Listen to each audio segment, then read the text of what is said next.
வணக்கம், வாழ்க வளமுடன். இப்போ நம்ம இந்த மாசி மாதம் பலன்கள், நட்சத்திர பலன்கள், 27 நட்சத்திரங்கள், ஒவ்வொருவரும் ஏதேனும் ஒரு நட்சத்திரங்களில் பிறந்திருப்பார்கள். ஒருவரும் ஏதேனும் ஒரு நட்சத்திரத்தில் பிறந்திருப்பார்கள். அப்படி ஒவ்வொரு நட்சத்திரத்திற்கும் ஏதாச்சும் ஒரு குணாதிசயம் உறுதியாக உண்டு. ஏதாச்சும் ஒரு குணாதிசயம் இருக்கும்.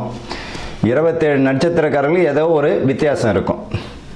இந்த மாசி மாதத்தில் எந்த மாதிரியான பலன்கள் இந்த நட்சத்திரக்காரர்களுக்கு நடக்க போகுது?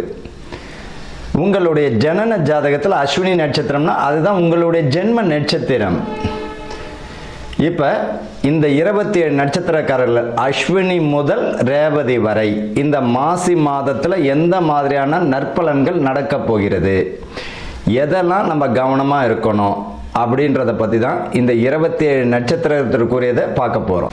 வணக்கம், வாழ்க வளமுடன். பூர நட்சத்திரம் அன்பர்களுக்கும் நேயர்களுக்கும் ஆனந்த வணக்கங்கள். பூர நட்சத்திரம் ஆண்டாள் அம்மா பிறந்த நட்சத்திரம் பூரம்தான். சுக்கிரன் ஆதிக்கம் உடைய நட்சத்திரம் எதுனா பூரம். ஆடிப்புறம் சொல்கிறோம் இல்லையா, சுக்கிர பகவான் ஆதிக்கம் உடைய நட்சத்திரம் பூரம். இந்த பூர நட்சத்திரக்காரர்கள் மாசி மாதம் பலன் எப்படி இருக்கும் அப்படின்னு பார்த்தீங்கன்னா, குடும்பத்தில் மகிழ்ச்சி அந்யோன்யம் நிலைக்கும்.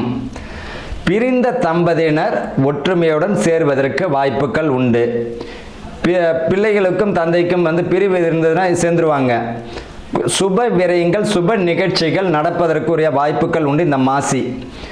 அதாவது திருமணங்கள் தட்டிக்கிட்டு போச்சு அப்படின்னா நிச்சயம் வரைக்கும் வந்துடும் இந்த மாசி மாதத்தில். திருமணமே முடிஞ்சாலும் ஆச்சரியப்படுறதுக்கு இல்லை. வீடு பார்த்தீங்கன்னா பூமி யோகம் தந்துடும். கட்டி முடிக்காத வீடு இப்போ கட்டி முடிச்சிடுவீங்க. மேலதிகாரியினுடைய பாராட்டுகளை பெறுவீங்க.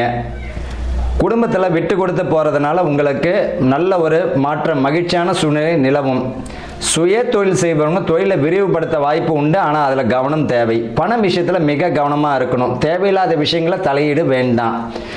இந்த நட்சத்திரக்காரர்கள் பார்த்தீங்கன்னா, இந்த பூரம் நட்சத்திரம் அரசு அதிகாரிகள் மிக தலைமையுடன் பேரு புகழுடன் அதிகாரத்துடன் உட்கார வேண்டிய அம்சமும் தந்துடும். இந்த பூர நட்சத்திரம் அரசு பிரமுகர்கள் நல்ல பாராட்ட பெறுவாங்க. உடல் நலத்தில் மிக கவனமாக இருக்கணும். இதயம் சம்பந்தப்பட்டது, வயிறு சம்பந்தப்பட்டது, சிறுநீரக சம்பந்தப்பட்ட விஷயங்களை கவனமாக இருக்கணும். ஆனால் பேரு புகழ் வந்துடும். ஆளுமை மிக்கக்கூடிய அம்சமாகவும் வருவதற்கு வாய்ப்புகள் உண்டு. பூரம் நட்சத்திரத்தில் ஒரே ஒரு பரிகாரம் என்னன்னா, உடல் ஆரோக்கியத்தில் கவனமாக வைங்க. மற்றபடி போராட்டங்கள் இருக்கும். அந்த போராட்டத்தில் வெற்றி பெற்றுவீங்க. வாழ்த்துக்கள், வாழ்க வளமுடன்.